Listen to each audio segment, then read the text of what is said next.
Després d'una dècada d'obres, després de gairebé 50 milions d'euros de l'erari públic, per fi s'inaugurarà el Mercat Central i ens volen fer creure que s'ha de celebrar per tot lo alt.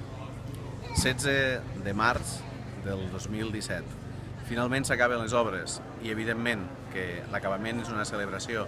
però avui mateix i qualsevol altre dia, a partir d'ara, hem de demanar comptes a totes aquelles persones que han participat precisament en aquest allargament i allargament, que ha portat a molts botiguers i botigueres a haver de tancar els seus comerços i a moltes de les persones que tenen parades dintre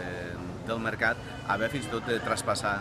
les seves parades. Després d'una dècada de greuges pel conjunt de paradistes, pel conjunt de veïns i veïnes de la zona del centre i per tota la població tarragonina, per tot el sobrecost econòmic que ha comportat aquestes obres, manifestem el nostre compromís no només per estudiar a què es deu aquest sobrecost, sinó que a més a vetllar perquè el Mercat Central no s'elititzi amb les condicions que s'hi estan